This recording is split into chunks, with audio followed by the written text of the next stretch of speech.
하나님 말씀 잠언 3장 1절부터 10절까지 말씀 보도록 하겠습니다. 잠언 3장 1절부터 10절까지 말씀, 구약성경 913쪽입니다. 구약성경 913쪽 잠언 3장 1절부터 10절까지 말씀, 잠언 3장 1절부터 10절까지 말씀, 제가 봉독해서 읽도록 하겠습니다. 내 아들아, 나의 법을 잊어버리지 말고 내 마음으로 나의 명령을 지키라. 그리하면 그것이 내가 장수하여 많은 해를 누리게 하며 평강을 더하게 하리라. 인자와 진리가 내게서 떠나지 말게 하고 그것을 내 목에 매며 내 마음판에 새기라. 그리하면 내가 하나님과 사람 앞에서 은총과 귀중히 여김을 받으리라. 너는 마음을 다하여 여호와를 신뢰하고 내 명철을 의지하지 말라. 너는 범사의 그를 인정하라. 그리하면 내 길을 지도하시리라. 스스로 지혜롭게 여기지 말지어다. 여호와를 경외하며 악을 떠날지어다. 이것이 내 몸에 양약이 되어 내 골수를 윤택하게 하리라. 9절 10절 말씀 우리 합독해서 읽도록 하겠습니다. 내 재물과 내 소산물의 처음 익은 열매로 여호와를 공경하라. 그리하면 내 창고가 가득히 차고 내 포도즙 틀에 새 포도즙이 넘치리라. 아멘. 할렐루야. 네, 오늘 예배에 나오신 우리 모든 성도님들 예수님의 이름으로 환영하고 축복합니다. 하나님의 은혜와 사랑이 늘 함께 하시기를 예수님의 이름으로 축원합니다. 여러분, 우리가 만일 우리 삶에 한 가지 부족한 게 있다고 하면 뭘 말씀하실 수 있으실까요? 내 삶에 아내도 있고 남편도 있고 자식들도 있고 내가 가지고 있는 것들, 그런데 내가 가지고 있는 것들 가운데 한 가지 부족한 게 있다. 그러면 뭘 말씀하실 수 있으실까요?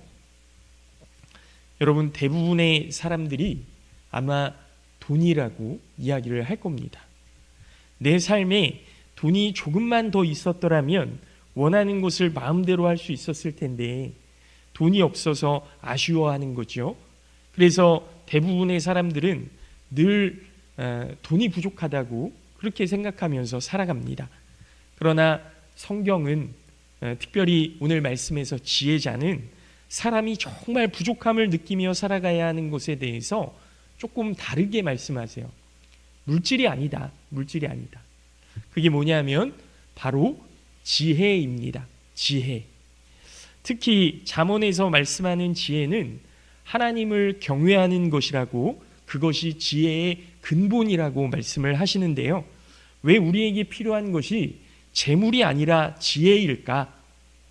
오늘 함께 말씀을 나누면서 하나님을 경외하는 사람, 하늘의 지혜로 살아가는 사람으로 우리 은혜교회 모든 성도님들이 세워질 수 있기를 예수님의 이름으로 축원합니다. 첫 번째로 하나님을 경외하는 사람, 하늘의 지혜로 살아가는 사람에게 복이 임한다, 이렇게 말씀하세요. 그러니까 하나님의 지혜, 하늘의 지혜로 살아가는 사람에게 복이 임하기 때문에 우리가 물질을 중요하게 생각하는 것이 아니라 지혜를 중요하게 생각하고 지혜를 우리 삶에 부족하다고 여기고 그렇게 살아가야 된다라는 거죠. 1절 말씀을 보면 솔로몬은 나의 법을 잊지 말고 나의 명령을 지키라, 이렇게 말씀합니다. 여기서 말씀하시는 법이라는 것은요, 율법을 뜻하는 토라예요. 토라. 물론 여기서는 아버지가 아들에게 또 스승이 제자에게 주는 교훈을 뜻하기도 합니다만, 잠언 말씀을 살펴보면 솔로몬은 자신이 전해주려는 지혜와 하나님의 법, 이것을 따로 구분하지 않아요. 내가 전해주는 말씀이 하나님의 법이고 우리가 그 하나님의 법을 마음에 새기고 살아가야 된다. 이렇게 말씀하시는 거죠. 왜냐하면 솔로몬이 말하는 지혜가 여호와 하나님을 경외하는 태도와 자세를 의미하기 때문에 하나님을 귀하게 여겨야 된다. 내 아들아, 정말로 하나님을 마음속에 귀하게 품고 살아가야 된다. 이렇게 말씀하시는 거예요. 여러분, 우리가 이제 이번 주 수요일에 명절을 지내잖아요. 설날이 왜 좋을까요? 우리 하은이는 설날이 왜 좋아요? 이게 설날은 저는 사실 어렸을 때는 어른들한테 세배하면 세뱃돈을 주시니까 이게 굉장히 좋았어요. 왜냐하면 용돈이 생기니까요. 내가 용돈을 모아서 사고 싶은 것도 사고 하고 싶은 것도 하고, 그러니까 설날이 너무너무 기다려지는 거예요. 어른들이 많으면 더 좋은 거죠. 그렇죠? 맞아요. 그러니까 여러분, 우리가 이제 민족의 명절 설 때 가족들을 다 함께 보고 그동안 못 나눴던 이야기도 나누고 안부도 묻고, 우리가 가족이었지, 우리가 사랑하는 형제였지, 사랑하는 자녀들이었고, 사랑하는 부모님이었지, 뭐 이런 생각들을 함께 나누면서 정말 즐거운 시간을 보낼 수 있기 때문에 그런 것 아닙니까? 그 중요한 시간에 내 아들아, 우리 자녀들아, 우리가 하나님의 말씀을 잊지 말아야 된다. 우리가 하나님의 말씀을 마음에 새기고 살아야 된다.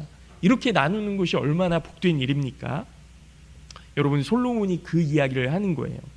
바로 하나님을 경외하는 마음을 가르치는 법을 잊어버리지 말아야 된다. 그렇게 권면하는 거죠. 여기서 잊어버리지 말라라는 말의 뜻은 단순히 그냥 기억해야 된다, 이런 의미만이 아니라 말씀을 무시하지 말고 말씀을 냉대하지 말아라. 말씀을 귀하게 여겨야 된다라는 뜻이죠. 하나님의 말씀과 아무런 상관없이 살아가는 사람들이 얼마나 많습니까? 심지어 그리스도인들 가운데도 말씀을 읽지 않고 말씀을 보지 않고 그렇게 살아가는 경우가 너무나 많은 거예요. 여러분, 예전에 2017년에 미국의 라이프웨이라는 그 기독교 단체에서 왜 성경을 읽지 않는가, 이런 질문으로 설문조사를 했는데요. 가장 높은 이유가 35%나 차지를 했는데, 이유가 뭐였을까요? 1위. 왜 성경을 읽지 않습니까? 라고 물어봤을 때 1위. 여러분, 놀라지 마십시오. 특별한 이유가 없어요. 그냥 읽지 않습니다. 이게 1위였어요. 2위가 뭐냐면요, 27%가 성경 읽기를 삶의 우선순위로 두지 않았기 때문에, 이게 2위예요. 3위가 뭐냐면요, 15%인데요, 시간이 없어서. 1위가 그냥, 2위가 삶의 우선순위로 두지 않아서, 3위가 시간이 없어서. 여러분, 얼마나 놀라운 이야기입니까? 2020년 7월에 코로나가 한참 진행 중일 때요, 아메리칸 바이블 소사이어티가 발표한 더 스테이트 오브 더 바이블 2020 리포트를 보면요, 팬데믹 기간 동안 성경을 보는 비율이 더 떨어졌다는 거예요.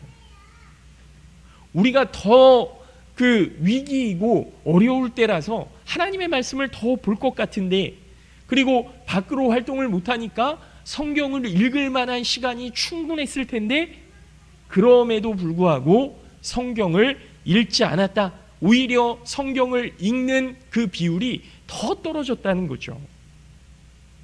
그러니까 시간이 없어서 성경을 안 보는 것이 아니라, 못 보는 것이 아니라, 정말 마음에 하나님의 말씀이 없어서 그냥 읽지 않는 거예요, 사람들이요. 이와 같은 시대 속에 살아가고 있는 우리들은 솔로몬의 권면을 분명히 기억해야 됩니다.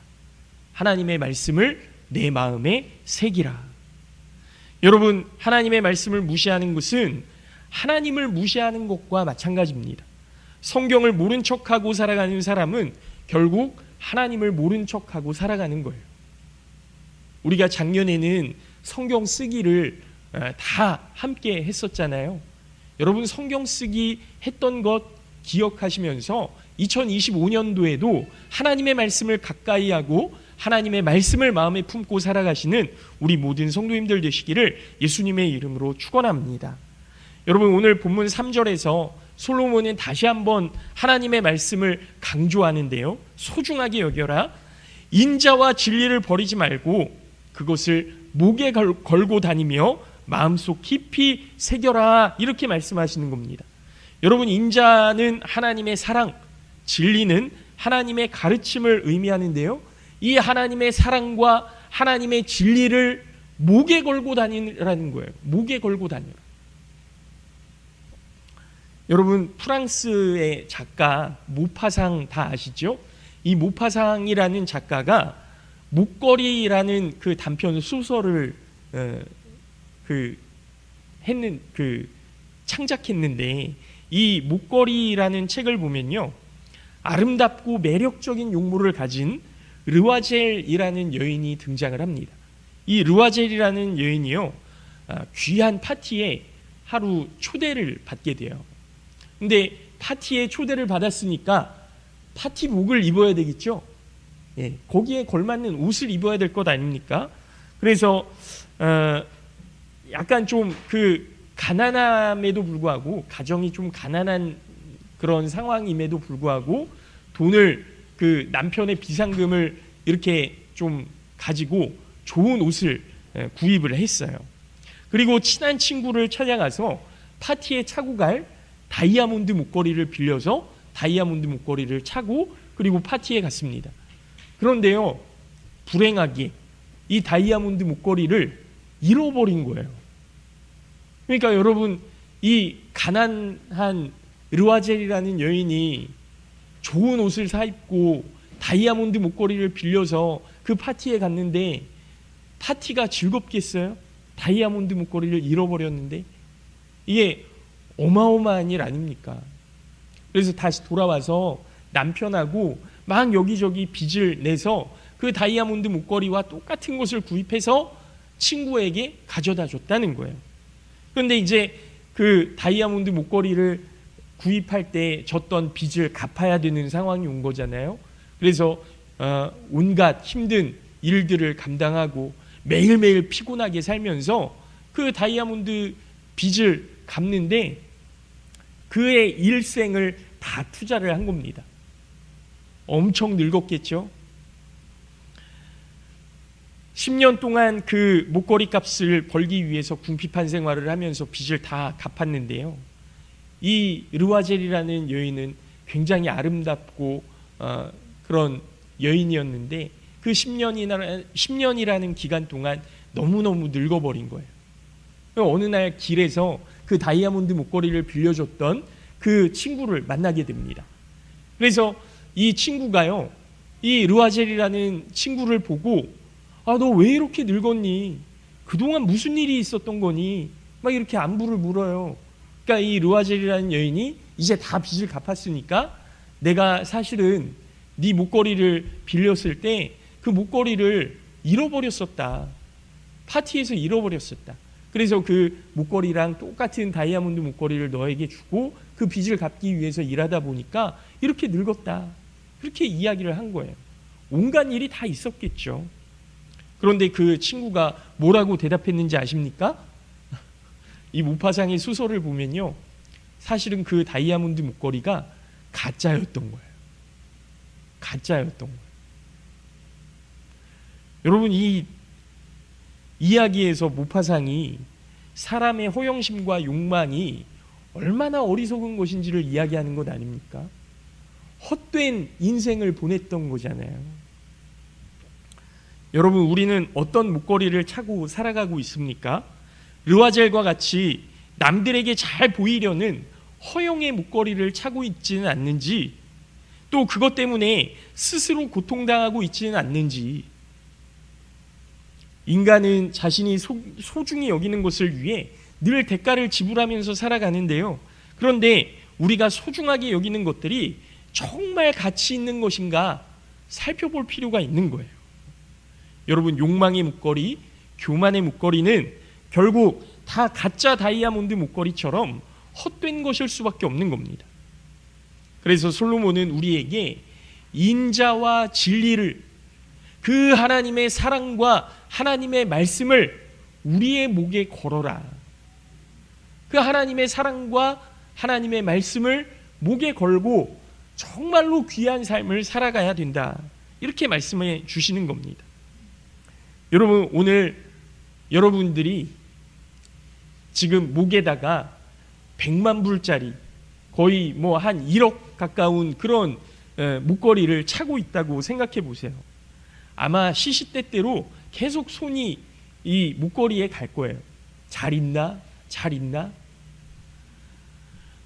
여러분, 그만한 가치가 있기 때문에 그 목걸이에 자꾸 손이 가는 거죠. 여러분, 솔로몬 왕도 역시 마찬가지로 하나님의 말씀을 대할 때 값비싼 보석이 박혀있는 그 목걸이를 목에 걸고 있는 사람처럼 항상 그 하나님의 말씀을 가까이 하고 하나님의 사랑을 가까이 해야 된다. 그래야 하나님께서 주시는 복이 있다라고 말씀해 주시는 겁니다. 여러분, 그럼 하나님의 말씀을 마음에 새기고 살아가는 사람들에게 어떤 복이 임할까? 2절 말씀을 보면 두 가지인데요. 첫 번째는 장수의 복, 두 번째는 평강의 복이 있다라는 겁니다. 하나님의 말씀을 소중히 여기고 그 말씀대로 살아가는 사람들에게 하나님은 오래 살고 마음 편히 사는 복을 주신다고 약속하셨어요. 여러분, 풍성한 날들이, 내 마음이 정말 풍성한 날들이 오래도록 지속되는 그런 삶, 이것이 얼마나 많은 사람들이 간절히 바라는 복입니까? 네, 이렇게 살려면 뭐 해야 된다고요? 하나님의 사랑을 목에 걸고 하나님의 말씀을 목에 걸고 그렇게 살아야 된다. 여러분, 우리가 말씀을 지키면 말씀이 우리를 지켜주실 줄로 믿습니다. 여러분, 하나님의 말씀을 소중히 여기며 살아가는 사람의 인생을 하나님께서 책임지시고 돌봐주실 줄로 믿습니다. 그래서 4절 말씀에 보면 하나님의 말씀을 소중하게 여기며 그 말씀을 마음에 새기고 살아가는 사람들에게 한 가지 복을 더 주시는데요. 그는 하나님께 은총을 입고 사람들 가운데 귀중히 여김을 받는 삶을 살아가게 된다라는 거예요. 하나님께서 소중히 여기시고 사람들에게 높임받는 그런 인생이 될 것이다. 여러분, 우리 자녀들에게 말씀을 가르쳐야 되는 이유가 바로 여기에 있어요. 하나님의 사랑을 마음에 품고 하나님의 말씀을 목에 걸고 사는 사람들은요, 하나님께서 귀하게 여겨주시고 사람들에게 귀중히 여김을 받는다는 거예요. 우리 자녀가 그렇게 되기를 원하지 않으십니까? 여러분, 예수님께서 가룟 유다에게요, 뭐라고 말씀하셨냐 하면, 너는 차라리 세상에 태어나지 않았으면 좋았을 텐데, 이렇게 말씀하세요. 여러분, 쓸모없는 사람이라는 것 아닙니까? 이게 사람이 태어나서 쓸모가 없다는 것은 그 사람의 존재 가치가 없다는 거예요. 얼마나 모욕적인 말씀입니까? 그런데 하나님의 말씀을 소중히 여기고 그 말씀을 마음에 새기고 그렇게 살아가는 사람의 삶은 쓸모없는 인생이 아니라, 가룟 유다처럼 그런 쓸모없는 인생이 아니라 하나님 앞에서 가치 있는 삶이 된다는 거죠. 누구나가 다 그 사람을 찾고 그 사람의 도움을 요청하고 그 사람과 함께하기를 원하고 사랑받는 사람이 되고, 여러분, 그러한 인생이 된다는 거예요. 지금 잠언의 말씀은 우리가 어떻게 하면 가치 있는 삶을 살아가게 될까, 그 비결을 말씀해 주시는 겁니다. 하나님의 말씀을 소중하게 여기는 사람은 하나님께 존귀하게 되고 사람들에게도 존귀하게 여김을 받는 삶이 된다. 사랑하는 성도 여러분, 하나님의 말씀을 우리 마음에 새기심으로 하나님께서 주시는 복을 누리시는 귀한 믿음의 성도들이 되시기를 예수님의 이름으로 축원합니다. 오래도록 평안을 누리며 풍성한 삶을 누리고, 그래서 하나님께 존귀히 여김을 받고 사람들에게 존귀히 여김을 받는 인생, 그런 인생 되시기를 예수님의 이름으로 축원합니다. 둘째로, 하나님의 지혜를 경외할 때 하나님께서 사람의 길을 지도하고 인도해 주신다는 거예요. 여러분, 이래서 하나님의 지혜를 우리가 소중히 여겨야 된다. 왜요? 하나님께서 우리의 길을 지도해 주시고 인도하시기 때문에. 여러분, 잠언의 말씀은 우리가 살아가면서 신뢰해야 되는 대상이 누구인지 분명하게 말씀해 주시는데요, 사람은 신뢰의 대상이 아닙니다. 사람은 믿음의 대상이 아니에요. 오직 하나님을 신뢰하라, 이렇게 말씀하시죠. 여러분, 어제 저희 아내랑 TV를 보는데 어떤 정신과 선생님이 이런 이야기를 하시더라고요. 기쁨을 나누려고 했더니 그 기쁨이 질투가 되고, 슬픔을 사람들과 함께 나누려고 했더니 그 나눔이 내 약점이 되더라. 어떤 의미인지 아시죠? 내가 이런 좋은 일이 있었어, 이렇게 사람들에게 이야기했더니요, 사람들이 그 기쁨을 나누려는 그런 순수한 의도를 모르고 질투하더라는 거예요. 나 위로받고 싶어, 이런 슬픔을 나누려고 했더니 이 슬픔이 오히려 내 약점이 돼서 사람들이 나를 손가락질하고 나를 얕잡아 보는 이런 일들이 되었다는 겁니다. 여러분, 사람은 신뢰할 대상이 아니라는 거예요. 물론 우리가 이 세상을 살면서 사람과의 관계를 전적으로 무시할 수는 없습니다. 하지만 그 관계는, 사람과의 관계는요, 내가 의지하고 믿고 신뢰하고 뭐 이런 관계가 아니라 내가 긍휼히 여기고 그리고 호혜와 사랑을 베풀면서 살아가는 것이지, 사람을 의지해서 또 그 사람을 따라가고 세상의 흐름대로 따라가고 이런 인생이 아니라는 거예요. 이 세상을 주관하시는 분이 오직 하나님이심을 인정하며 하나님의 도우심을 바라고 하나님을 의지하고 살라는 말씀이죠. 아무리 뛰어난 인간과 인간의 지혜와 지식, 그리고 아무리 풍부한 경험과 연륜이라고 할지라도 그것을 하나님처럼 절대화해서는 안 된다는 말씀입니다. 우리가 가진 자질들이 아무리 출중하고 뛰어나다고 하더라도 그것들이 우리 인생의 주인이 될 수는 없다. 우리 중에 홍해를 가를 수 있는 사람이 어디 있습니까? 우리 중에 여리고성을 무너뜨릴 수 있는 사람이 어디 있습니까? 우리 중에 300명의 병사로 수십만의 적을 이길 수 있는 사람이 어디에 있습니까? 우리 지혜는 아무것도 아닙니다. 바라기는 우리 인생의 모든 주도권과 결정권이 하나님께 있음을 기억하시고 주님의 뜻을 살피며 우리의 모든 일상 속 상황과 환경을 다스리시는 주님의 지혜와 능력을 마음 다해 신뢰하시는, 그래서 하나님의 지혜가 나에게 부족하구나, 하나님 우리에게 지혜를 주시옵소서 기도하시는 우리 모든 성도님들 되시기를 예수님의 이름으로 축원합니다. 마지막으로, 우리가 지혜를 경외하며 살아갈 때 우리의 모든 삶이 회복된다, 그렇게 말씀하세요. 여러분, 8절 말씀을 보면요, 하나님을 경외하는 태도는 우리 몸에 보약이 되어서, 우리 몸에 양약이 되어서 우리의 모든 그 상처가 낫게 되고 아픔이 사라지게 된다, 이렇게 말씀하고 있거든요. 제가 8절 말씀 다시 한번 읽어드립니다. 이것이 내 몸에 양약이 되어 내 골수를 윤택하게 하리라. 아멘. 여러분, 솔로몬은 우리가 하나님을 경외하되 마음으로 하지 말고 특별히 물질적 헌신을 통해서 그 마음을 고백하라고 권면합니다. 9절 말씀을 보면요, 우리의 재물과 소산물의 첫 열매로 하나님을 공경하라, 이렇게 권면하시는데요, 여기서 첫 열매는 땅에서 나는 모든 곡식 중에 최고의 것, 최고 좋은 그 최상품을 이야기하는 겁니다. 그래서 첫 소산물을 하나님께 드린다는 것은 내 모든 소유와 소산의 궁극적인 소유권이 하나님께 있습니다. 하나님이 열매 하나님께서 나게 하셨으니 이것은 하나님의 것입니다, 그렇게 다 하나님께 드리는 거예요. 이 물질의 소유권이 하나님께 있으니 하나님께서 원하시는 곳에 사용하여 주시옵소서, 그렇게 기도하는 거예요. 솔로몬이 이와 같이 하나님을 향한 경외심을 물질로 고백하며 살아가는 자에게 하나님은 더 큰 물질적인 축복을 더해 주시겠다라고 말씀하시거든요. 10절 말씀을 보면 그 사람의 창고가 가득 차고 포도주통에 포도주가 넘치게 될 것이다. 그러니까 여러분, 우리 하나님은 물질이 부족해서 달라고 하시는 분이 아니세요. 이 모든 세상의 물질의 주인이 되시는 하나님 아니십니까?